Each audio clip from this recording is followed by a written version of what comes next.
ये लाहौर की एक दोपहर है और एक तंग गली का 2 मंजिला मकान है।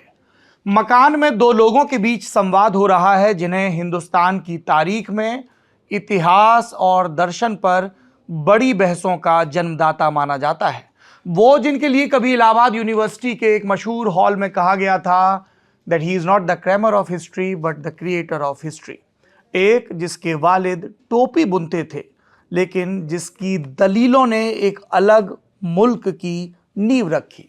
दूसरा जिसके पिता इतने रईस थे वकालत करते हुए कि उन्होंने बेटे को स्कूल के दिनों में ही पढ़ने के लिए बरतानिया हुकूमत के केंद्र में भेज दिया गया था। हम आपसे इन दोनों के बीच हुई बहसों के बारे में बात करेंगे और ये भी बात करेंगे कि तुर्की का जो शासक था उसकी नीतियां क्यों हिंदुस्तान के मुसलमान और उन पर कांग्रेस के या मुस्लिम लीग के असर में बहस का केंद्र बनी हुई थी। फिर मैं आपको ले जाऊंगा कैबिनेट की एक मीटिंग में जहां 15 मिनट की तैयारी पर सरदार पटेल को कुछ कहना था। उन्होंने अपने हिस्से का इंतजार चुना, उसके बाद अध्ययन किया क्योंकि विषय तिब्बत पर चीन के कब्जे से जुड़ा हुआ था, क्योंकि बहस हो चुकी थी सी राजगोपालाचारी और नेहरू के बीच। देश के कद्दावर मंत्री स्वतंत्रता संग्राम सेनानी और उनके बनाम थे देश के प्रधानमंत्री। उस बहस में क्या हुआ, उन चिट्ठियों के आदान प्रदान में क्या हुआ जो पटेल को लिखना पड़ा कि मुझे गांधी की मौत से ठीक पहले हुई मीटिंग में दिया कॉल याद आ रहा है और फिर बेतरह तकलीफ हो रही है कि तमाम शारीरिक दुश्वारियों के बावजूद मैं ये जिम्मेदारी उठा रहा हूं, तब भी जब आपकी आस्था नहीं है और आपने उन पर ज्यादा यकीन करना चुना जिन्होंने शरारतपूर्ण ढंग से अफवाहों को फैलाया और मेरे घर पर एक पूरक मांग के लिए हुई मीटिंग को साजिशों के केंद्र के तौर पर व्याख्यायित किया। बात कुछ आगे बढ़ती है, कैलेंडर में कुछ पन्ने पलटते हैं और संसद का परिसर नजर आता है जहां पर पहले संविधान संशोधन को पटल पर रखा गया है। बहस हो रही है।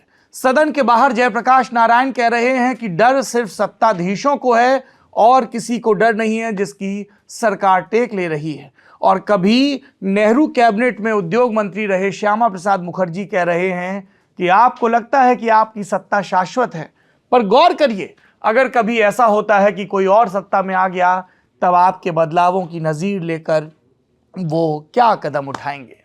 आपको लग रहा होगा कि ये बातचीत इतनी छलांगे क्यों मार रही है। हम आपसे जिस किताब के बारे में बात करने जा रहे हैं बिला शक उसके केंद्र में नेहरू हैं। 4 बहसें हैं। बहस के एक सिरे पर अल्लामा इकबाल हैं, दूसरे सिरे पर जिन्ना हैं, तीसरे सिरे पर सरदार वल्लभ भाई पटेल हैं और चौथे सिरे पर श्यामा प्रसाद मुखर्जी हैं। किताब वाला के इस अंक में आपका स्वागत है। नमस्कार, मैं हूं सौरभ द्विवेदी और किताब वाला में आज की किताब है नेहरू भारत को परिभाषित करने वाले संवाद। इसे त्रिपुर दमन सिंह और अदील हुसैन ने लिखा है। हिंदी का ये संस्करण है, हार्पर हिंदी से प्रकाशित है। हिंदी में इसका अनुवाद किया है केतन मिश्र ने। हमारे साथ मौजूद हैं किताब के लेखकों में से एक त्रिपुर दमन सिंह। बहुत बहुत स्वागत है आपका किताब वाला में। बहुत बहुत धन्यवाद सौरभ जी आमंत्रित करने के लिए।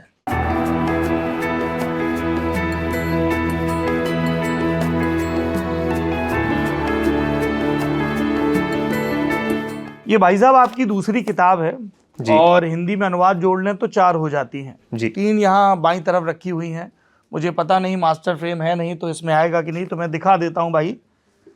ये एक बड़ी ज़रूरी किताब है जिसको हमने नेता नगरी में कई बार आप लोगों को पढ़ने के लिए आग्रह किया है। 16 स्टॉर्मी डेज, इसका हिंदी में भी अनुवाद है। कई दर्शक कहते रहते हैं कि हिंदी की किताबें बताया करिए, पेंगुइन से छपी है। वे 16 दिन, नेहरू, मुखर्जी और संविधान का पहला संशोधन। और दूसरी किताब जिसका मैंने अभी अभी जिक्र किया जो अंग्रेजी में आई और फिर अब हिंदी में भी आ चुकी है। ये तो एक बात हो गई।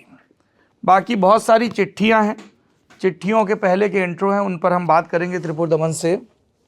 ये बताइए त्रिपुर दमन जी कि अभी आप पढ़ाई भी कर रहे हैं ऐसा मुझे बताया गया। क्या पढ़ाई कर रहे हैं आप? नहीं, पढ़ाई तो मैं नहीं कर रहा, पर मैं पोस्ट डॉक। हाँ, मैं पोस्ट डॉक्टरल फेलो हूँ यूनिवर्सिटी ऑफ लंदन गुरु में। पढ़ाई नहीं कहते हो क्या? शोध कह सकते हैं, रिसर्च कह सकते हैं। पढ़ाई भी है एक तरह की, लेकिन शोध और रिसर्च ज्यादा। और कैम्ब्रिज यूनिवर्सिटी में पढ़े हैं आप?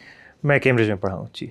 तो इससे पहले कि हम आपकी किताबों पे बात करें, आप एक नौजवान अध्येता के तौर पर इतिहास की ऐसी बहसें जिसका एक सिरा हमारे अतीत में टिका है और दूसरा वर्तमान में है, उस पर खूब चर्चा हो रही है।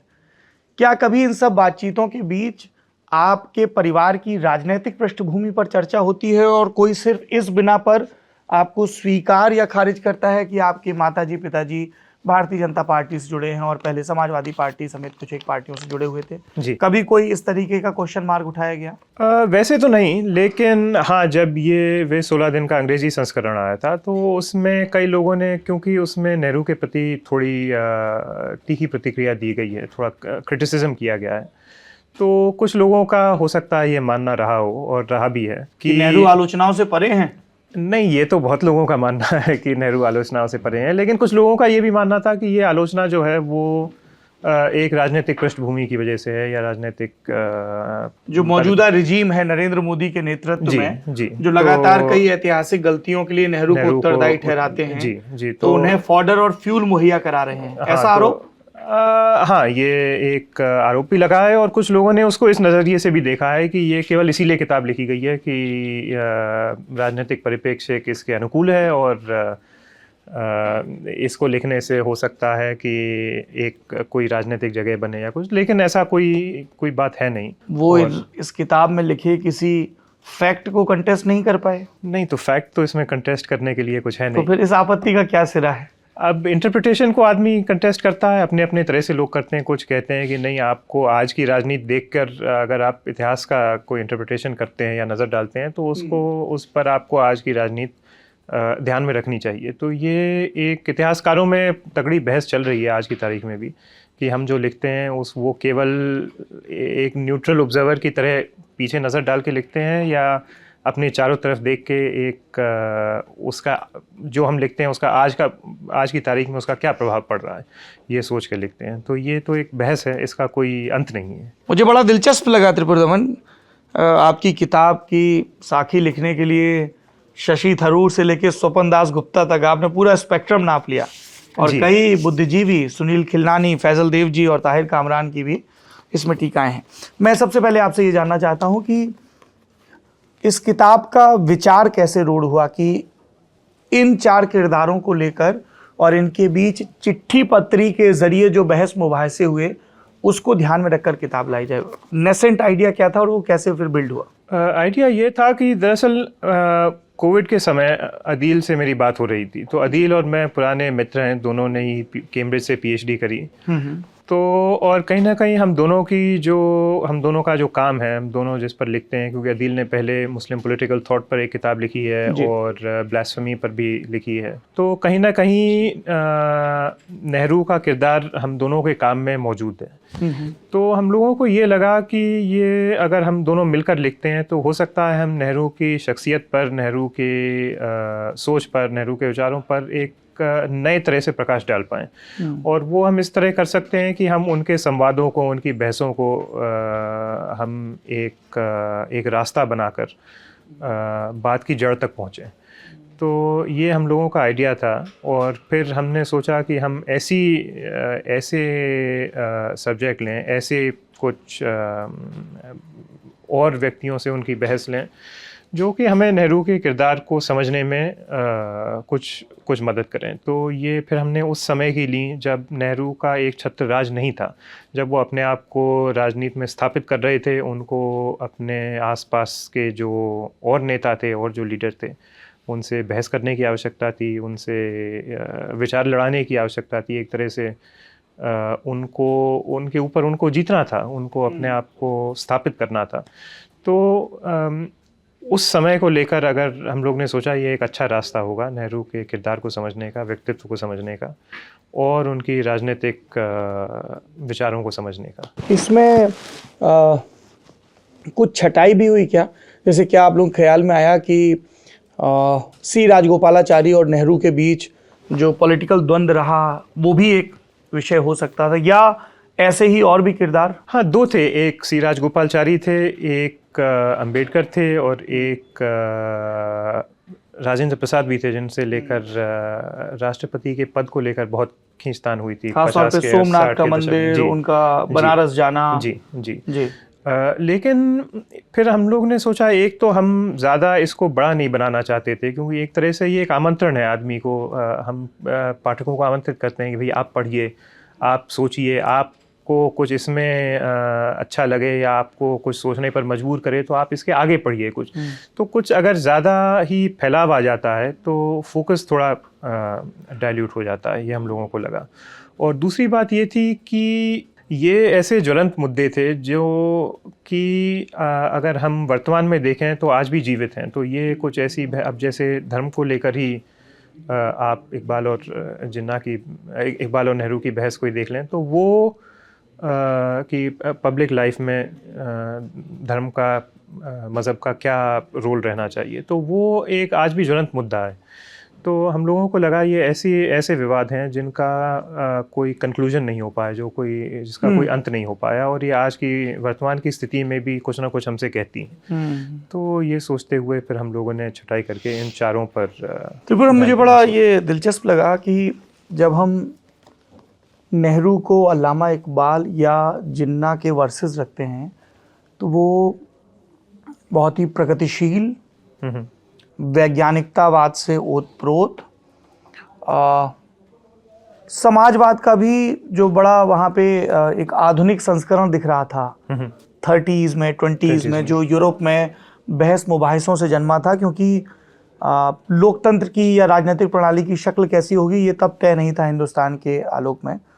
तो बड़ा दिलचस्प लगता है कि अल्लामा इकबाल जो दलीलें दे रहे हैं वो निहायत ही दकियानूसी नज़र आती हैं, एक किस्म की श्रेष्ठता से ग्रसित हैं, और उस समय की जो बड़ी राजनीतिक चुनौतियां थी उनको प्रमुखता से एड्रेस नहीं करती हैं। तो हम पूरी जो चिट्ठी पत्री आपने लिखी, इकबाल लिख रहे हैं, फिर नेहरू लिख रहे हैं, फिर इकबाल लिख रहे हैं। जिन्ना के मामले में भी ऐसा है कि जिन्ना बड़े कामयाब वकील थे, वकालत नेहरू ने भी पढ़ी थी, लेकिन उन्होंने दलीलें राजनीति में दी।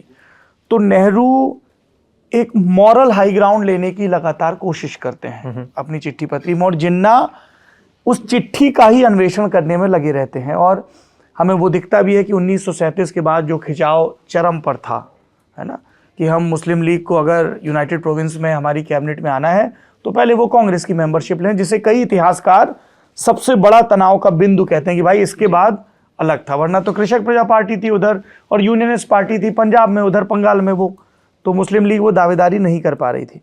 लेकिन जब हम किताब के उत्तरार्ध में आते हैं, जब हम नेहरू वर्सेस सरदार पटेल देखते हैं, तो हमें लगता है कि नेहरू एक किस्म के ऐसे आदर्शवाद के शिकार थे, जो आजकल अंग्रेजी का एक शब्द इस्तेमाल होता है प्रैग्मेटिज्म, या आज ही जब मैं 7 दिसंबर 2022 को आपसे बातचीत रिकॉर्ड कर रहा हूं, एस जयशंकर का जो बयान है कि भारत के हितों को ध्यान में रख के विदेश नीति होगी, पर एक अलग किस्म का आदर्शवाद था। तिब्बत को लेकर जो चेतावनियां सरदार पटेल ने, राजगोपालाचारी ने या तमाम दूसरे कैबिनेट मिनिस्टर्स ने दी, उसको नज़रअंदाज किया गया। हम लगातार सुरक्षा परिषद में हिमायत करते रहे कि साहब फार्मोसा की जगह ये जो पीपल्स रिपब्लिक और चाइना है इसकी हिमायत हो। हम निक्सन या ट्रूमैन के, निक्सन से भी पहले प्रस्तावों को इग्नोर करते रहे। मैं आपसे ये जानना चाह रहा हूँ कि ये इसलिए मैंने इतने सारे उदाहरण देके एक सवाल को लंबा किया कि अक्सर होता क्या है कि पॉपुलर बहस में जो सोशल मीडिया जनित होती है लार्जली, हम ग्रे वाला शेड भूल जाते हैं, हम ब्लैक या वाइट में कि साहब नेहरू बहुत अच्छे थे और नेहरू बहुत खराब थे। सत्य उसके बीच कहीं होता है, और खुद नेहरू अपनी चिट्ठी में पटेल को लिखते हैं कि हम बहुत सारे फैसले लेंगे जिसमें सही भी होंगे, गलत भी होंगे, पर उनको लेके स्पष्टता होनी चाहिए। इकबाल और नेहरू के बीच जो बहस हो रही थी इस्लाम को लेके, उसके स्वरूप को लेके, वो आप किस तरह से देखते हैं? अगर आप कुछ उदाहरणों से बता पाए, आप किताब उठा के भी उन चिट्ठियों का रेफरेंस दे सकते हैं। नहीं, खैर किताब की तो ऐसी आवश्यकता नहीं है, ऐसे आपसे बताता हूँ। तो सबसे इसमें 2-3 चीज़ें थोड़ी समझने की हैं। पहली तो ये है कि ये एक ऐसी बहस है जिसमें एक्चुअली जो इस्लामिक थियोलॉजी है उसमें ना तो इकबाल कोई एक्सपर्ट है और ना ही नेहरू कोई एक्सपर्ट हैं। तो दोनों एक ऐसे विषय पर आकर टकराते हैं जिस पे वैसे देखा जाए तो दोनों का कोई दूर दूर से वैसे लेना देना नहीं होना चाहिए था। तो जो बहस होती है वो इस पर आके टिकती है कि इकबाल का कहना है जो कादियानी हैं, अहमदी हैं, उनको गैर मुसलमान घोषित किया जाए सरकार ये द्वारा। इस्लाम का एक नया संप्रदाय था जो 19वीं सदी के बिल्कुल आखिर में शुरू हुआ था, लुधियाना के पास के एक कस्बे से। इनको अहमदिया कहा जाता है और पाकिस्तान में इनका एक लंबा संघर्ष रहा है और फिर बाद में संविधान में बाकायदा दर्ज कर दिया गया कि ये मुस्लिम नहीं है जी।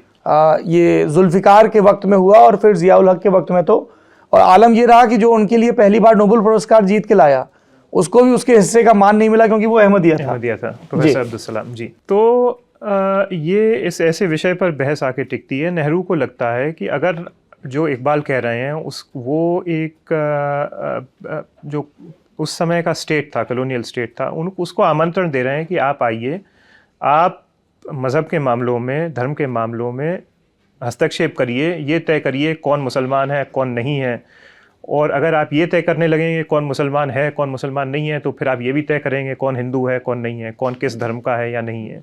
तो ये जो एक रेखा राष्ट्रवादी नेताओं ने खींची थी कि कम से कम धर्म को राजनीति से परे रखा जाए, और ख़ास करके जो अंग्रेज़ी शासन है, कॉलोनियल गवर्नमेंट है, उसको ये अधिकार ना दिया जाए कि आप हमारे धार्मिक जीवन में, सोशल लाइफ में कहीं ना कहीं आप हस्तक्षेप करें। और वो खुद भी ये नहीं चाहते थे कि हम, खास करके जब 1857 की क्रांति हुई थी उसके बाद से थोड़ा पीछे हटने लगे थे कि धर्म के मामलों में ज़्यादा गवर्नमेंट को लेजिस्लेट नहीं करना चाहिए।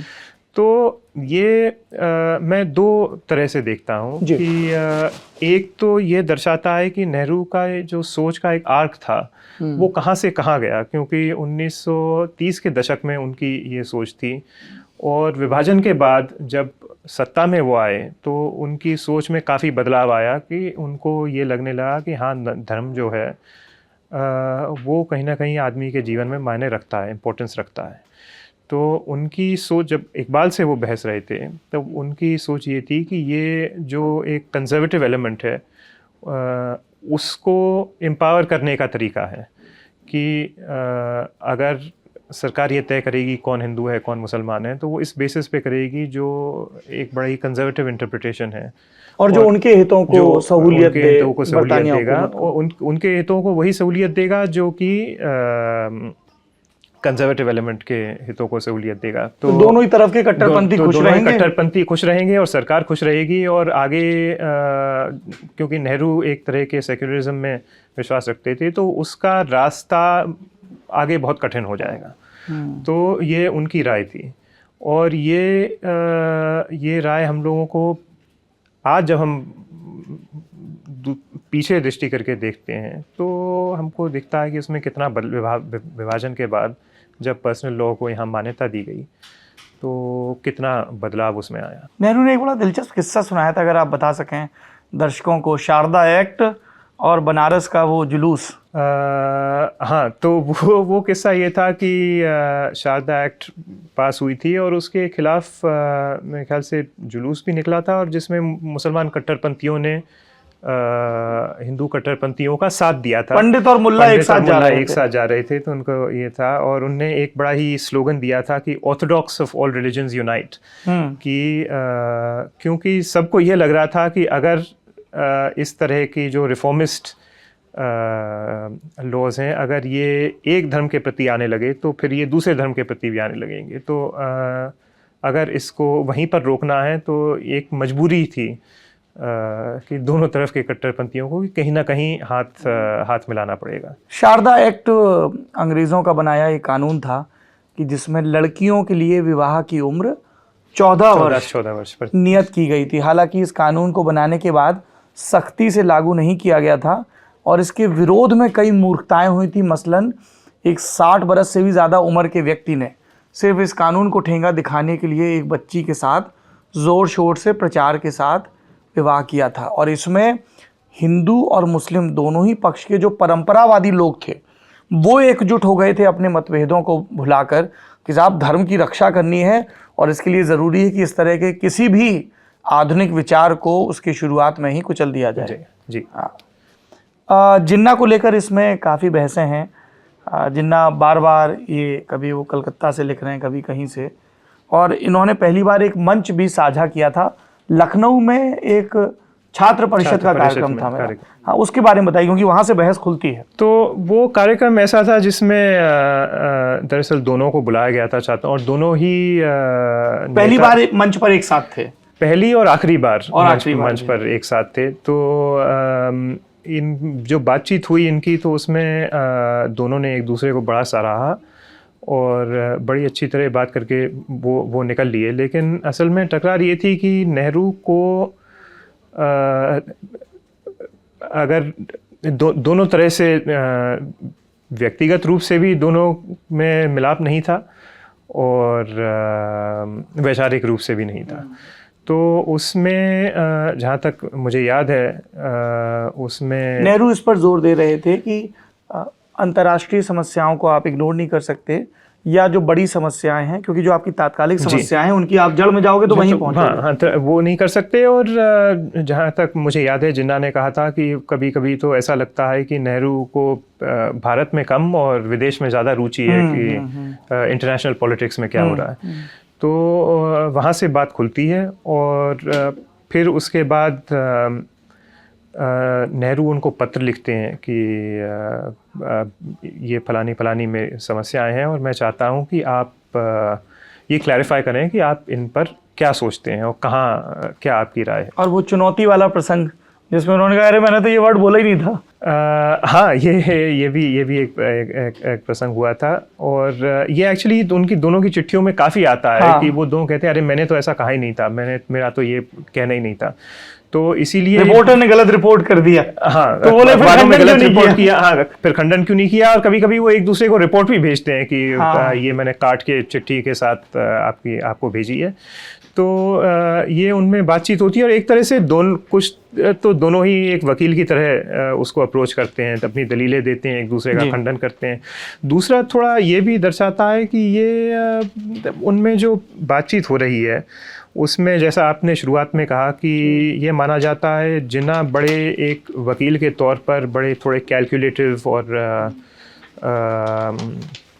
कोल्ड तरीके से बात करते थे, एक अपनी दलीलें देकर, और नेहरू का थोड़ा इमोशनल रिएक्शन था। लेकिन इस वार्तालाप में तो बिल्कुल उल्टा होता है, क्योंकि आप देख सकते हैं कि नेहरू का काफ़ी एक तरह से इमोशनल रिएक्शन हो रहा है, और नहीं, माफ़ कीजिएगा, जिन्ना का काफ़ी इमोशनल रिएक्शन हो रहा है, और नेहरू बड़े कैलकुलेटेड ढंग से अपना आर्ग्यूमेंट दे रहे हैं। फिर कह रहे हैं, आपने चिट्ठी में, पिछली चिट्ठी के 5वें पैराग्राफ में ऐसा लिखा।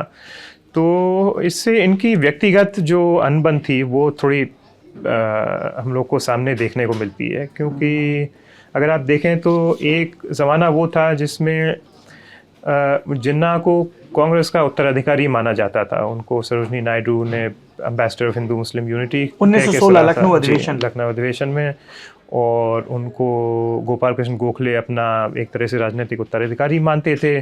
और बहुत से लोगों की ये राय थी कि ये कांग्रेस का भविष्य है। और गांधी आते हैं और गांधी कांग्रेस पर एक तरह से कब्जा जमा लेते हैं। जिन्ना की नज़र में यूसरपर, हाँ, जिन्ना की नज़र में गांधी यूसरपर हैं। और फिर गांधी नेहरू को आगे बढ़ाना शुरू करते हैं। तो और इन सब के बीच आपको लगता है त्रिपुर की गांधी ने खिलाफत आंदोलन का इस्तेमाल करके मुस्लिमों को कांग्रेस के अम्ब्रेला में लाने की जो कोशिश की, वो उस समय के जिन्ना की मॉडर्न अप्रोच के खिलाफ था, because he was against it, if I remember. वो उनके अप्रोच के खिलाफ था, क्योंकि जिन्ना को ये नहीं लगता था कि राजनीति में और सियासत में धर्म का और मजहबी मामलों का कोई रोल है। ये 1920 के जिन्ना थे। 1920 के जिन्ना थे। और दूसरी बात उनको ये लगती थी कि अगर जो एक कॉन्स्टिट्यूशनल पॉलिटिक्स जिसमें वो विश्वास करते थे, पिटिशन करना, इलेक्शन लड़ना, काउंसिल में बैठना, लेजिस्लेटिव पॉलिटिक्स, तो वो जिस तरह की मैस पॉलिटिक्स गांधी लाना चाहते थे उसमें उनका विश्वास नहीं था। तो पर वो असफल रहे इस रेजोल्यूशन को रोकने में, और उसके बाद फिर उन्होंने कांग्रेस से अपना इस्तीफा दे दिया। और उनको ये लगता था, क्योंकि जिन्ना मोतीलाल नेहरू से परिचित थे, उनकी और मोतीलाल के बीच में जो टकरार हुई थी और जो खाई पैदा हुई नेहरू रिपोर्ट को लेकर थी, क्योंकि नेहरू रिपोर्ट ने सेपरेट इलेक्टोरेट्स को नकार दिया था। तो उसको लेकर पहले नेहरू और मोतीलाल नेहरू और जिन्ना में अनबन हुई, फिर नेहरू कांग्रेस के अध्यक्ष बने जवाहरलाल। तो जिन्ना को ये भी लगता था कि ये तो कोई कल का लड़का है और जिसने कुछ किया नहीं, वकालत भी कुछ ज़्यादा नहीं करी और कुछ ऐसा हासिल भी नहीं किया, तो वो अपने आप को मोतीलाल से या स्वयं गांधी जी से अपनी तुलना करते थे। तो उनको ये नहीं पच पा रहा था कि ये मुझे एक इक्वल के तौर पर, एक बराबरी पर रखकर ये मुझे चिट्ठी लिख रहे हैं और पूछ रहे हैं कि आप क्या सोचते हैं, इसके बारे में क्या सोचते हैं, उसके बारे में क्या सोचते हैं अपने। इसीलिए जिन्ना बार बार गांधी से पत्राचार का जिक्र करते रहते हैं। जी, तो गांधी से पत्राचार का जिक्र करते रहते हैं और कई दफ़े ये भी कहते हैं कि तुम क्यों लिख रहे हो मुझे। तो उनको कुछ ये ठेस पहुंचती है कि क्योंकि अहम दोनों ही व्यक्तियों में काफ़ी था। हाँ। तो जिन्ना को ये भी ठेस पहुंचती है कि ये मुझे क्यों लिख रहा है, ये मेरे मुझसे बात करने की इसकी ना वो कद्र नहीं है। तो जैसा मैंने कहा, व्यक्तिगत और वैचारिक दोनों ही टकरार साथ साथ कुछ एक मामले थे जो उनकी चिट्ठियों में बार बार सामने आ रहे थे। शहीदगंज मस्जिद का मामला लाहौर की, क्या था ये मामला? तो शहीदगंज में जहाँ तक मुझे याद है, तो क्योंकि ये चैप्टर ज़्यादातर अदील के द्वारा लिखा गया है, क्योंकि कैसे चैप्टर का क्या डिवीज़न है वो भी बता दीजिए। तो हुआ ये कि जिन्ना पर और इकबाल पर उनका काम ज़्यादा गहरा है, अदील का, और पटेल पर और मुखर्जी पर मेरा काम ज़्यादा गहरा है। तो हम लोग ने ऐसा लिखा कि जिस पर जिसकी स्पेशलिटी कुछ ज़्यादा है, तो उस चैप्टर को उस व्यक्ति ने लिखा और दूसरे ने उसको करेक्ट किया, एडिट किया और अपनी राय सही सही जगहों पे जोड़ी। क्योंकि उन दोनों के बीच जो चिट्ठी पत्री हुई उसमें भाषा का, उर्दू का मामला, जिन्ना लगातार वंदे मातरम के इस्तेमाल का विरोध कर रहे थे, और शहीदगंज की मस्जिद जिसमें वो सिखों के अधिकार को हटवाने की बात कर रहे थे और कह रहे थे कि साहब ये अदालत से तय नहीं होगा, तो इसमें कांग्रेस क्यों नहीं इंटरफियर करती है? नहीं, तो वो एक डिस्प्यूट थी और उसमें कई बार जिन्ना ने कोशिश करी कि मीडिएशन हो, तो और मीडिएशन होके उसका कुछ सक्सेस नहीं हुआ। तो फिर उनने उससे हाथ खींच लिए कि मैं इस तरह की मीडिएशन में नहीं पड़ता, ये मीडिएशन से और उससे सॉर्ट आउट नहीं हो सकती, और ये अगर आप लोग चाहते हैं तो ये एक राजनीतिक समस्या है, इसका राजनीतिक हल निकल सकता है। ये इसका कोई मीडिएशन करके कोई कॉन्ट्रैक्चुअल हल नहीं निकल सकता। तो ये उनकी राय थी। और ये मस्जिद और गुरुद्वारे का झगड़ा जी का जो झगड़ा लाहौर था का, जी। तो ये राय दरअसल फिर वो जिन्ना अपने राजनीतिक जीवन में काफ़ी आगे तक ले गए, क्योंकि पहले तो उनका विश्वास था कि हिंदुओं और मुसलमानों के बीच भी इस तरह की बातचीत से कुछ कॉन्ट्रैक्चुअल रिलेशनशिप निकल सकती है, संवैधानिक एक तरह से संवैधानिक ढांचा एक बन सकता है। लेकिन अगर आप देखेंगे 40 तक आते आते 1940 आते आते उनने इस या उससे कुछ पहले ही उनने ये एक कॉन्स्टिट्यूशनल सेटलमेंट में उनका विश्वास उठ चुका था।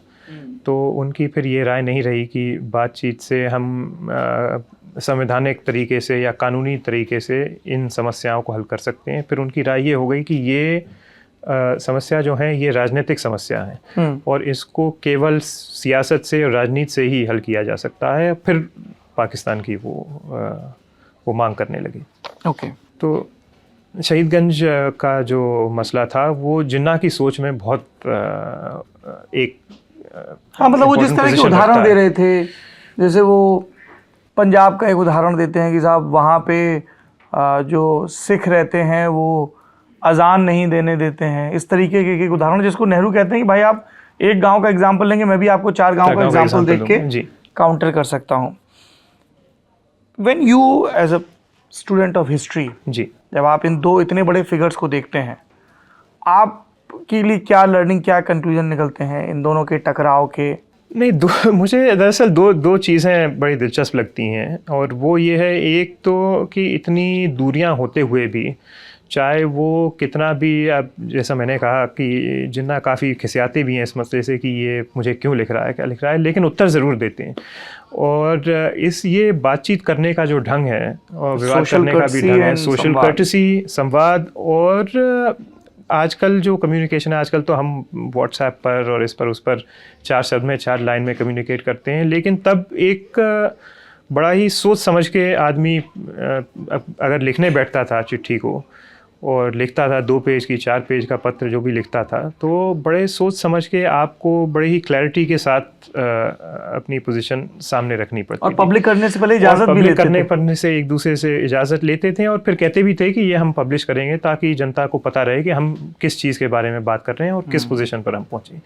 तो ये एक जो ओपननेस हम कह सकते हैं और एक की दूसरे से एक इंगेज करने की जो तरीका था, तो ये मुझे बहुत पसंद आया। और ये चाहे हम जिन्ना को देखें चाहे इकबाल को देखें, क्योंकि कोई मजबूरी नहीं थी, और लेकिन फिर भी उनको ये लगता था दोनों को कि अगर कुछ रास्ता निकल सकता है तो हमको कोशिश करनी चाहिए। ये अलग से रेखांकित करना इसलिए ज़रूरी है क्योंकि आज के दौर में ये सिरे से गायब है। आप ये कल्पना नहीं कर सकते हैं कि संसद के पटल पर भी विपक्ष का कोई नेता किसी मसौदे पर या किसी विषय पर पॉइंट बाय पॉइंट विस्तार से बात रखे और फिर जार्गन से मुक्त होके, चाहे वो विपक्ष का नेता हो चाहे पक्ष का, उसका रिबटल पेश किया जाए। या आप नहीं देखेंगे कि अखबार में विपक्ष का कोई नेता एक लंबा लेख लिखे, फिर पक्ष का कोई नेता उस पर बिंदुवार जवाब दे। पहले ये बड़ा कल्चर होता था कि राम जेठमलानी इंदिरा गांधी से रोज 5 सवाल पूछते थे जी, और फिर उनका जवाब, उससे बहस की दशा और दिशा, and you can make an informed choice जी। पर वो अब गायब है। और असल में वो तो अपनी जगह गायब है, लेकिन एक जो राजनीतिक कर्टसी हम कह सकते हैं या सोशल कर्टसी हम कह सकते हैं कि वो भी कुछ हद तक गायब है, कि ये किसी को ये मजबूरी भी महसूस नहीं होती कि हमको विपक्ष के साथ या किसी दूसरे नेता के साथ इन विषयों पर इस तरह एंगेज करना चाहिए। अब हम लोग तीसरे चैप्टर पर आते हैं, पटेल वाले पर। व्हाट इफ, ये एक बड़ा पसंदीदा शगल होता है लोगों का कि यूं होता तो क्या होता। 21 नवंबर 1950 की कैबिनेट की उस मीटिंग में, जिसमें नेहरू तिब्बत के मामले पर चीन के प्रति जो उनका अति उदार रुख है उसको डिफेंड करने वाले हैं, अगर पटेल बीमार ना होते और मीटिंग में पहुंचते तो क्या आपको लगता है कि वो सरकार का भी एक किस्म का अंदरूनी तख्ता पलट होता? नेहरू की कैबिनेट पर कमज़ोर पकड़ सामने आ जाती, उन्हें अपने फैसले से पीछे हटना पड़ता? मुझे ये नहीं लगता कि सरकार में कुछ तख्ता पलट होता है, लेकिन हाँ, ये जो चीन के प्रति जो उनकी नीति थी, मुझे ये ज़रूर लगता है कि उसमें कहीं ना कहीं बदलाव आता। और कितना व्यापक बदलाव आता ये तो नहीं कहा जा सकता, लेकिन ये ज़रूर कह सकते हैं कि जिस तरह की नीति उनकी चीन के प्रति चल रही थी उसको आगे चलना मुश्किल था अगर पटेल जीवित रहते। तो जो अमेरिकन एम्बेसडर और के डिस्कशन वगैरह हुए उनसे, हेंडरसन, हाँ सॉरी, तो उससे भी, क्योंकि जो डिप्लोमेटिक कॉर्प्स था उसमें ये चर्चा चल रही थी कि इस मीटिंग में पटेल नेहरू को कन्फ्रंट करने वाले हैं, और उसके बाद कहीं ना कहीं सबको ये लग रहा था कि एक यू टर्न होगा नीति में। और लेकिन ये था कि क्योंकि अगर हम पटेल और नेहरू का इतिहास देखें तो कई जगह वो लोग आमने सामने आए, लेकिन आमने सामने की लड़ाई से हमेशा बचते रहे, क्योंकि उनको दोनों को ये लगता था कि हमने एक स्वतंत्रता के बाद एक नए देश का हम लोग निर्माण कर रहे हैं, तो उसमें एक तरह से एक ही रथ को 2 घोड़ों को अलग अलग दिशाओं में नहीं खींचना चाहिए। तो जब आपने शुरू में कहा वो 1948 की वो बात है जब दोनों में टकराव हुआ, और तो उनने ये तय हो गया कि एक ही सरकार में रहेगा, या तो ये रहेंगे या तो पटेल रहेंगे या नेहरू रहेंगे, और वो बात गांधी पे ले जाने वाले थे। तब तक उसके बाद गांधी जी की मौत हो गई और तो वो मामला ही ख़त्म हो गया। फिर दोनों ने पुनः निर्णय किया। फिर नेहरू ने एक चिट्ठी लिखी पटेल को, बहुत भावुकतापूर्ण चिट्ठी लिखी, और उसके बाद पटेल ने भी उसका भावुकतापूर्ण उत्तर दिया, और दोनों में ये हो गई कि अब हमको, क्योंकि बापू ये चाहते थे कि देश के लिए हम दोनों एक मिलकर रहें, तो दोनों आमने सामने की लड़ाई से बचते रहे। तो लोगों का और जो कि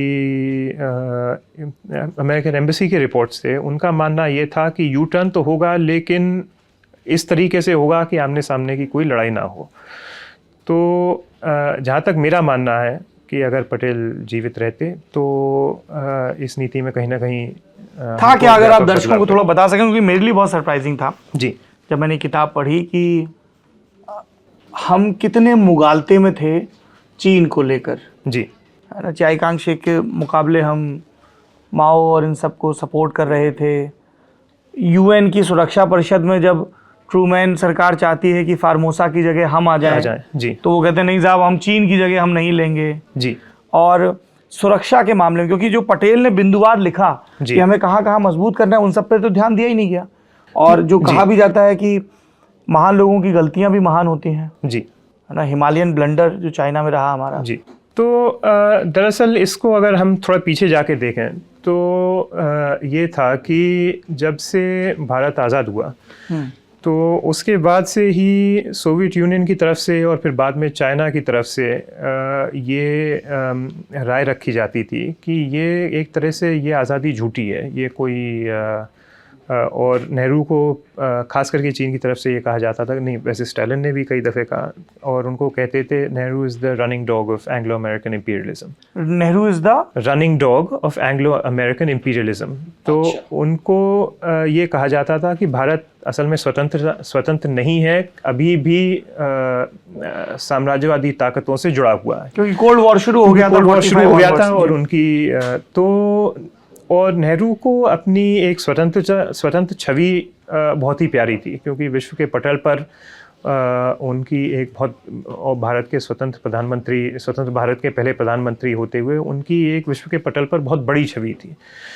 और उस छवि के कारण ही भारत विश्व में इतना बड़ा एक रोल अदा कर रहा था, जो कि उसकी अगर हम देखें तो जो मिलिट्री ताकत थी, इकोनॉमिक ताकत थी, उससे कई ज़्यादा बढ़ चढ़कर एक रोल भारत अदा कर रहा था। कोरिया में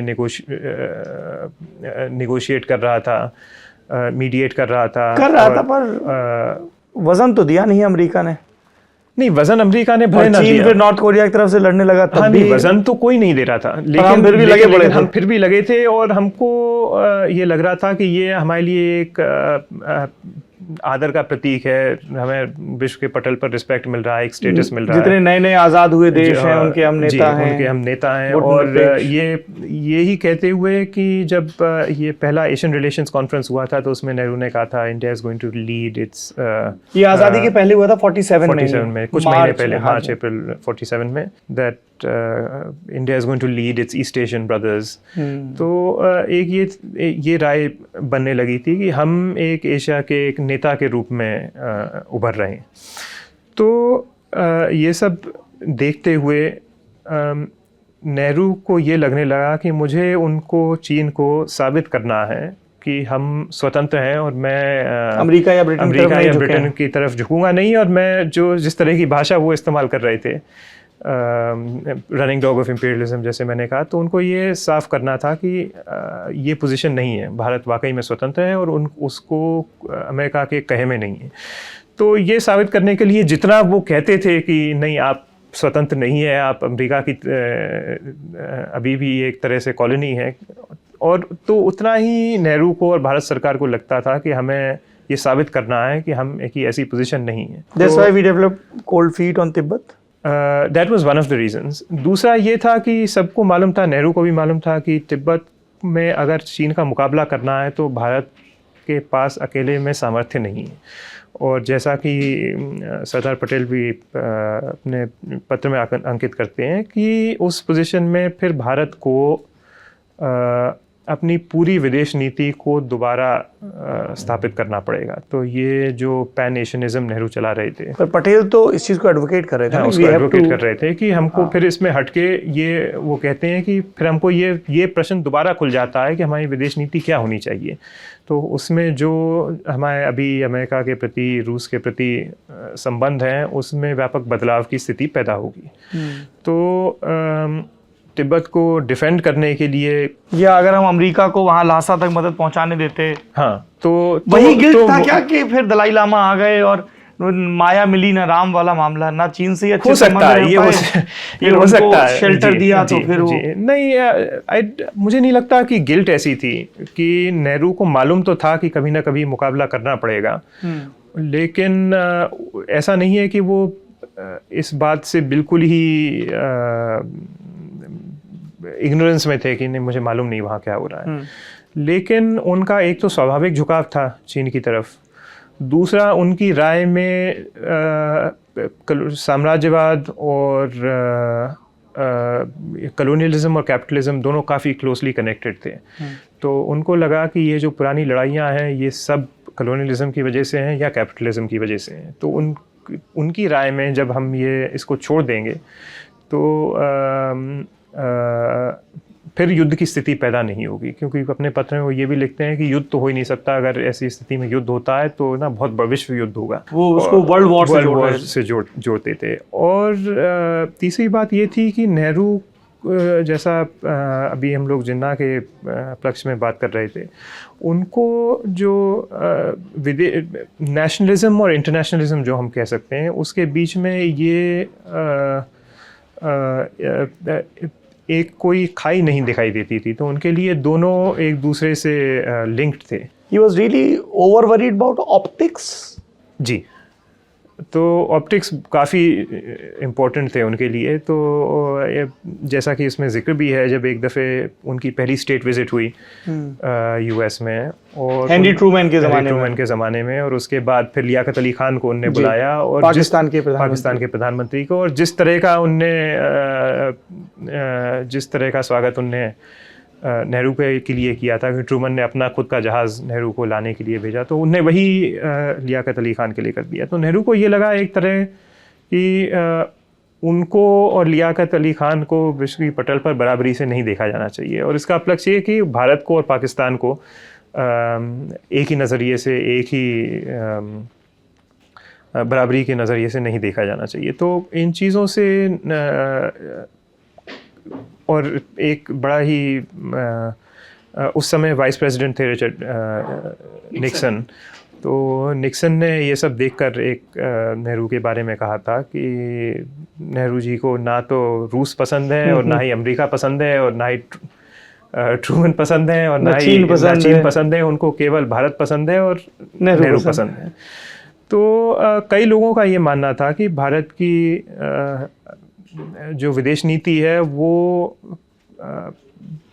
उसमें भारत का कब अंत होता है और नेहरू की कब शुरुआत होती है, ये जानना बड़ा कठिन काम है। तो उनको जाहिर सी बात है, उनको ये लगता था कि अगर उनको कोई नीचा दिखाता है तो वो भारत को नीचे दिखाना हो गया, या उनको एक ग्लोबल स्टेट्समैन की जो इमेज उनकी बनी हुई थी वो एक भारतीय विदेश नीति के लिए वो एसेट के रूप में देखते थे कि इसके ज़रिए हम ऐसी जगहों पे पहुंच सकते हैं जहां भारत की मिलिट्री या इकोनॉमिक स्ट्रेंथ उसको नहीं पहुंचा सकती। पनिक्कर जिस तरीके से ब्रीफ कर रहे थे उसका कितना असर था? Because I was surprise when I read कि पनिक्कर ने इनकार कर दिया नेहरू की बात को कन्वे करने के लिए, उन्हें इनकार भी कर दिया। तो प्रधानमंत्री की बात को मानने के लिए राजदूत राजी नहीं है। हाँ, इनिशियली राज़ी नहीं हुआ, बाद में उनने कन्वे करा काफ़ी समय बाद। लेकिन अब इसमें दो राय हैं। एक तो पनिक्कर खुद काफ़ी प्रभावित हुए माओ से और नई विश्व मानवतावाद और माओ और नेहरू की सामता। आप लोग काफ़ी समान लोग हैं सोच में, इसमें उसमें। दूसरी बात यह है कि जैसा उस समय नरेंद्र सिंह सरीला तब माउंटबैटन के एडीसी रहे, बाद में उन्हें किताब भी लिखी। तो सरीला ने अपने जो ऑटोबायोग्राफी है उसमें भी पानिक्कर का जिक्र किया। उनका कहना यह है कि पानिक्कर ने दरअसल बीकानेर में, महाराज बीकानेर के प्रधानमंत्री के रूप में ज़्यादा समय निकाला, तो वो एक कोर्टियर बन गए थे, यानी दरबारी ज़्यादा बन गए थे और डिप्लोमेट कम रहे थे। तो उनका ये मानना है कि पानिक्कर ने देखा नहीं नेहरू की सोच स्वयं चीन की तरफ झुक रही है, तो मुझे उसको थोड़ा सहारा देना चाहिए। कन्फर्मिस्ट दोनों ही एक तरह से। तो लेकिन हाँ ये है कि जो पानिक्कर की तरफ से वहाँ से रिपोर्ट आ रही थी उनका सहारा एक तरह से नेहरू को मिल रहा था कि कोई दिक्कत नहीं है। और जिस तरह की अब दलीलें पानिक कर देते थे कि मुझे प्रधानमंत्री पार्टी में मिले, उनने मेरा बड़ी अच्छी तरह से स्वागत किया, इस्तकबाल किया, हाथ मिलाया। सब मंत्री तो मेरे घर आते हैं, सब बढ़िया है, भारत चीन के बीच ये पार्टी हो रही है, खाना पीना सब करते हैं, तो उनको लगा सब अच्छा चल रहा है। लेकिन जैसा कि बाद में फिर साफ हो गया कि ये सब अच्छे, इन सब ये कोई मानक नहीं थे ये देखने के लिए कि भारत और चीन के बीच में क्या चल रहा है। तो हम लोग अब किताब के चौथे चरण की तरफ आते हैं। त्रिपुरा धवन, नेहरू की खीज, जो उनकी आज़ाद भारत के लिए बड़ी बड़ी योजनाएं थी जी, जिसमें सब तरह की राजनीतिक प्रतिद्वंदताएं खत्म हो चुकी थी। सरदार पटेल का निधन हो चुका था एक बीमारी के बाद। सी राजगोपालाचारी समेत पार्टी के भीतर उनके जो प्रतिद्वंदी थे वो किनारे लगा दिए गए थे, एक एक करके छोड़ के भी जाने लगे थे। 4 कैबिनेट मंत्रियों का भी इस्तीफा हो चुका था जी। BR अम्बेडकर, नियोगी मुखर्जी, श्यामा प्रसाद मुखर्जी और वित्त मंत्री जॉन मथाई वित्त मंत्री, 4 का वो इस्तीफा हो गया। ऑर्गेनाइजर पर वो प्रतिबंध लगाना चाहते हैं, RSS का मुखपत्र, उसमें कोर्ट अड़ंगा लगाता है जी। क्रॉस रोड्स कम्युनिस्टों का मुखपत्र मुंबई में जो उनकी आलोचना कर रहा है उस पर वो नहीं लगा पाते हैं जी। मास्टर तारा सिंह की रिहाई, तो ऐसे कई मुद्दे थे। कहा गया कि साहब जमींदारी उन्मूलन नहीं कर पा रहे हैं, ये नहीं कर पा रहे, वो नहीं कर पा रहे। और इन सब के बीच 16 मई 1951 को वो संविधान संशोधन आता है। मतलब अभी संविधान को बने लगभग 15-16 महीना हाँ, 26 नवंबर से माने या 26 जनवरी 1950 से भी माने तो लगभग 1.25 साल हुआ और संशोधन आ रहा है जी। बाकी नेता उनको हिदायत दे रहे हैं कि बिना संशोधन के भी काम चल सकता है, पर नेहरू अड़े हुए हैं कोर्ट के ऊपर कार्यपालिका की विजय के लिए। क्या था वो मंजर और उस दौरान उनके और मुखर्जी के बीच क्या बहसें हुई? तो आपने ज़्यादातर बातें तो आपने जिक्र कर ही दिया। तो ये 3 ज्वलंत मुद्दे थे। एक तो क्रॉस रोड्स और ऑर्गेनाइजर के बाद अभिव्यक्ति की स्वतंत्रता का प्रश्न सामने आया, और बिहार जमींदारी उन्मूलन कानून को खारिज कर दिया गया। संपत्ति का अधिकार मौलिक अधिकार है या नहीं? जी। तो लेकिन दरअसल जो खारिज किया गया था वो इस पर किया गया था कि जो राइट टू इक्वालिटी थी, क्योंकि बिहार जमींदारी एबोलिशन एक्ट के तहत जो कॉम्पनसेशन दिया जा रहा था वो एक स्लाइडिंग स्केल के तहत था। तो जिसके पास कुछ लोगों को ये तय किया जा रहा था, जिसके पास कम ज़मीन थी उसको ज़्यादा दर पर कॉम्पनसेशन दिया जा रहा था, और जिसके पास ज़्यादा ज़मीन थी उसको कम दर से कॉम्पनसेशन दिया जा रहा था। तो बिहार हाई कोर्ट ने जजमेंट अपना सुनाया कि आप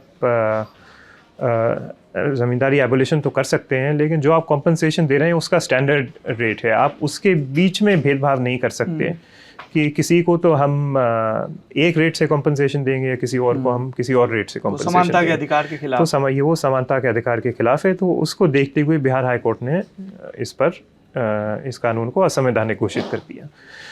लेकिन इस पर दरअसल इतनी राजनीति हो चुकी थी और कांग्रेस ने अपनी राजनीतिक छाप, मतलब एक राजनीतिक पहचान इस पे बनाई थी कि हम जमींदारी उन्मूलन करेंगे आज़ादी के आंदोलन के दौरान। तो उससे तो वो 30 के दशक से ये चल रहा था। तो नेहरू का ये मानना था कि हम अब ये तो एक बड़ी तकनीकी बात थी कि वो दरअसल कानून बदल के दोबारा पेश किया जा सकता था और वो पास भी हो जाता, क्योंकि ये जो उत्तर प्रदेश में, मध्य प्रदेश में, महाराष्ट्र में जो ज़मींदारी एबोलिशन एक्ट बने थे उन सबको चैलेंज किया गया कोर्ट में और सबको उनके ड्राफ्ट को बेटर करके डिफेंड किया जा सकता था। उन सबको लेकिन उनमें से कोई असंवैधानिक घोषित नहीं हुआ, केवल बिहार वाला हुआ, और वो राइट टू प्रॉपर्टी यानी संपत्ति के अधिकार को लेकर नहीं हुआ, वो केवल समानता के अधिकार को लेकर हुआ। लेकिन फिर भी नेहरू को ये लगा कि ये प्रश्न तो न्यायपालिका के सामने जाना ही नहीं चाहिए और इसको हमेशा के लिए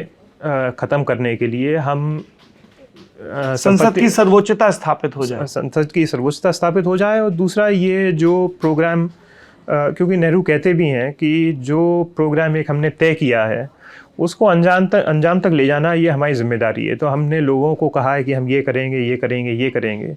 अब हम जाके उनको ये नहीं कह सकते कि हम नहीं कर सकते क्योंकि संविधान हमारे आगे आड़े आ रहा है।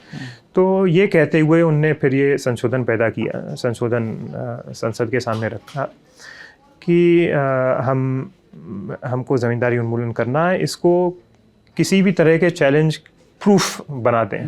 तो इसके लिए 9th शेड्यूल का निर्माण किया गया, जिसमें यह तय हुआ कि इसमें जो भी कानून रखा जाएगा, चाहे वो फंडामेंटल राइट्स को के परे भले ना हो, असंवैधानिक वैसे असंवैधानिक क्यों ना हो, इसको न्यायपालिका के सामने चैलेंज नहीं किया जा सकता। और एक मुद्दा आरक्षण को लेकर था, क्योंकि उस समय मद्रास में कम्युनल जनरल ऑर्डर के तहत बड़े ही स्ट्रिक्ट रेशियो में आरक्षण लागू होता था। तो मेरे ख्याल से ऐसा था, कुछ हर 14 सीटों में से 7 नॉन ब्राह्मण्स को दी जाएंगी, कुछ मुसलमानों को दी जाएंगी, कुछ आदिवासियों को दी जाएंगी, इस तरह का। तो बड़ा ही एक काफ़ी स्ट्रिक्ट फैला हुआ आरक्षण था। उसको अदालत ने गैर संवैधानिक घोषित कर दिया कि ये right to freedom against discrimination के परे है। और तो इन तीनों को लेकर फिर दरअसल आरक्षण को तो नेहरू ने पहले ज़्यादा जोर नहीं दिया था, लेकिन जब ज़्यादा दबाव पड़ने लगा वहाँ की कांग्रेस नेताओं से, तो फिर उन्होंने कहा चलो इसको भी संशोधन में जोड़ दिया, इंक्लूड कर लिया जाए। तो इन तीनों विषयों को पार करने के लिए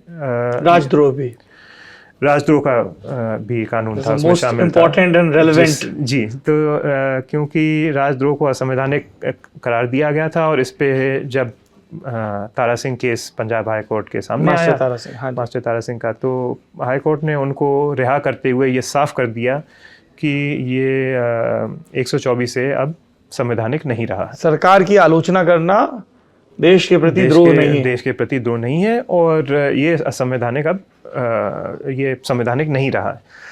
तो अब ये ऐसी पोजीशन बन गई कि उनको लगा कि सरकार के पास कुछ ना कुछ कानूनी हथियार होने चाहिए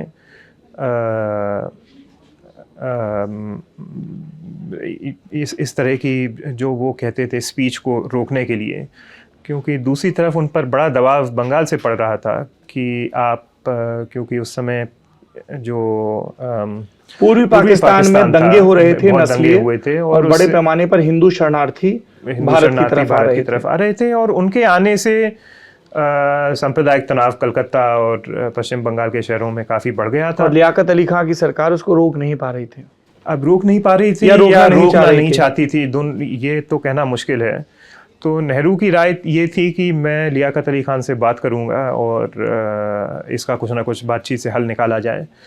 और जो पश्चिम बंगाल के नेता थे, कांग्रेसी भी और गैर कांग्रेसी भी, दोनों की ही, और कांग्रेस में भी काफ़ी हिस्सा ऐसा था जो इस पर वादा था कि हमको पाकिस्तान के खिलाफ कुछ ना कुछ कार्रवाई करनी चाहिए। और नेहरू वो नहीं चाहते थे। तो उनको ये लग रहा था कि इस तरह की जो प्रेस के द्वारा दलीलें दी जा रही हैं, और ख़ास करके जो थोड़ी राइट लीनिंग प्रेस जो थी, ऑर्गेनाइज़र वगैरह, तो उन्होंने राजगोपालचारी को एक पत्र में लिखा भी कि आई सी दिस एज बुलिंग। तो उनको लगा था कि ये इसीलिए किया जा रहा है ताकि पब्लिक का दबाव उन पे बने और वो कुछ ना कुछ मिलिट्री एक्शन लेने पर उनको मजबूर किया जाए। तो उनको ये लग रहा था कि अगर उनको शांति बनाए रखनी है तो इस तरह की प्रेस पर रोक लगाने का या कुछ ना कुछ कानूनी हथियार उनके पास होना चाहिए। सम निषेधात्मक प्रोबेटरी कुछ राइट्स होने चाहिए। तो उसके लिए अब क्योंकि ये सब जजमेंट आ चुके थे और ये सारी पब्लिक सेफ्टी कानूनों को असंवैधानिक घोषित कर दिया गया था, राजद्रोह को भी असंवैधानिक घोषित कर दिया गया था, तो उनको ये लगा कि संविधान में कुछ ना कुछ संशोधन करना चाहिए। तो अगर आप उनकी बहस देखें, बहस में वो बार बार ये कहते हैं कि आप देखें कि किस तरह का दुष्प्रचार हो रहा है, किस तरह की फेक न्यूज़ चलाई जा रही है, इस फेक न्यूज़ का सैनिकों पर क्या असर पड़ेगा, गाँव वालों पर क्या असर पड़ेगा। तो ये एक तरह से वही बातें हैं जो घूम फिर कर आज भी रेलेवेंट हैं, आज भी उन्हीं मुद्दों पर बहस। सियाचिन में जवान लड़ रहे हैं और तुम यहाँ ये मांग रहे हो। जी जी बिल्कुल। और राजद्रोह भी। और राजद्रोह पर आपने भी, जैसा एकदम शुरू में आपने चर्चा करी, तो राजद्रोह की बात करते हुए ही श्यामा प्रसाद मुखर्जी ने कहा था कि हो सकता है कि आजीवन आपका शासन चले, आपके वंशजों का शासन चले आगे, लेकिन अगर कोई और पार्टी सत्ता में आती है तो इसका क्या उपयोग हो सकता है, क्या नज़ीर हो सकता है, ये थोड़ा आप सोच के रखें। तो वो दृश्य हम लोगों के सामने है। और अगर आपकी इस बहस में दिलचस्पी है तो आप जो त्रिपुर दमन की पहली किताब है, जिसकी मैं पहले भी चर्चा कर चुका हूँ, 16 स्टॉर्मी डेज, जिसमें और विस्तार से है। What next? अब नया प्रोजेक्ट मैंने शुरू करा है, तो मेरी इतिहास में दिलचस्पी रही है। तो दरअसल कॉन्स्टिट्यूशन पर ही थोड़ा बहुत पढ़ते पढ़ते पीछे जाते, पहला कॉन्स्टिट्यूशन 1919 में गवर्नमेंट ऑफ इंडिया एक्ट बनी थी, जिसके तहत काउंसिल ऑफ स्टेट और ये तो पहली दफ़े भारत में चुनाव हुआ फिर। तो वहाँ से शुरू करते हुए मुझे और ख़ास करके जो प्रिंसली इंडिया जिसको कहा जाता था, अदर इंडिया जिसको कहा जाता था, जो कि भारत के 1950 तक भारत के संवैधानिक ढांचे से अलग था, तो उसकी कहानी उसको सेंटर में रखते हुए एक नई कॉन्स्टिट्यूशनल हिस्ट्री की तरफ थोड़ा मेरा ध्यान गया है। क्या इस तरह की कोई गंभीर कोशिश हुई है त्रिपुर दमन की रियासतों के ऐसे कानूनों का अध्ययन किया जाए जो वेलफेयर स्कीम्स को बहुत अच्छे से लागू कर रहे हैं, या उस इंटेंट को, ताकि उनको भी समायोजित किया जा सके? या हम बहुत ज़्यादा अपने नेताओं की वजह से और उसमें भी वकीलों की एक बड़ी फौज की वजह से इस चीज़ को लेकर मुतमईन थे कि नहीं साहब, जो वेस्ट में हो रहा है बस वही अपनाना है? नहीं, एक तो ये थी कि क्योंकि इन लोगों ने कांग्रेस का विरोध किया था, तो कांग्रेस के सत्ता में आने के बाद एक तरह से इनको इतिहास में थोड़ा किनारे करके रखा गया।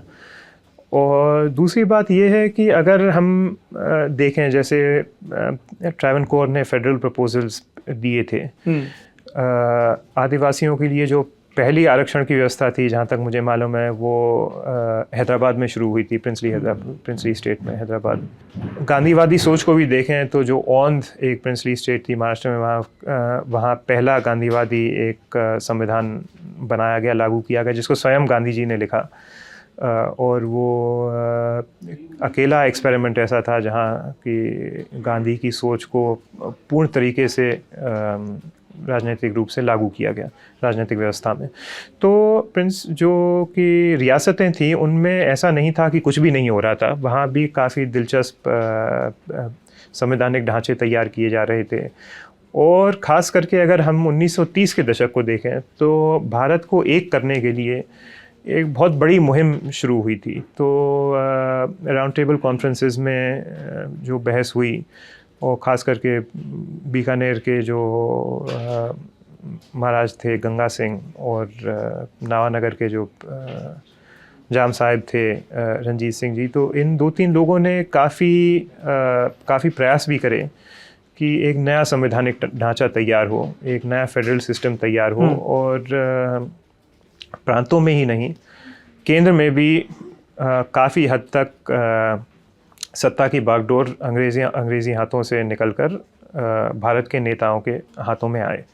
लेकिन वो फिर ऐसे बहसों में अटक गया कि जो वहाँ से मेंबर्स आएंगे तो वो राजा द्वारा भेजे जाएंगे, कुलीन वर्ग के नुमाइंदे होंगे, या वहाँ चुनाव होगा या नहीं होगा, और जो कानून लागू होंगे वो वहाँ पर किस हद तक लागू होंगे, किस हद तक नहीं लागू होंगे। तो फिर वो ऐसे बड़ी तकनीकी बहसों में फंसकर वो रह गई, और फिर द्वितीय विश्व युद्ध शुरू हो गया, तो फिर वो पूरा मामला ही किनारे करके रखा गया।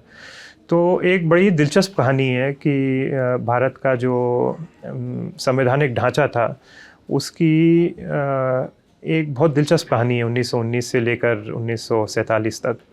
तो उसकी तरफ थोड़ा मेरा रुझान है, तो अब मैं उस पर काम कर रहा हूँ, देखते हैं कुछ ना कुछ तो निकलता है। बहुत बहुत शुभकामनाएं। किताब वाला में हम किताबों को चुनते हैं, विषयों को चुनते हैं, उसके पीछे एक विवेक ये भी होता है कि हम इतिहास को सफ़ेद और स्याह के विभाजन में ना रखें। हमारे जो भी पुरखे रहे हैं उनसे हमारी वैचारिक सहमतियाँ, असहमतियाँ और वैचारिक मुठभेड़ लगातार चलती रहे, लेकिन वो तथ्यों के आधार पर हो। और जब हम उनसे संवाद करें तो पहले से तयशुदा निष्कर्षों के साथ ना करें, बल्कि जिज्ञासा के साथ करें। ये बहुत ज़रूरी है किसी भी ज्ञान मीमांसा के लिए। त्रिभुवन, आपने इतना वक्त दिया, किताबवाला में आए, बहुत बहुत धन्यवाद। किताब को लिखने के लिए भी बहुत बहुत धन्यवाद। किताबवाला में संवाद का सिलसिला साहित्य के इर्द गिर्द यूं ही चलता रहेगा। आप देखते रहिए लल्लन टॉप।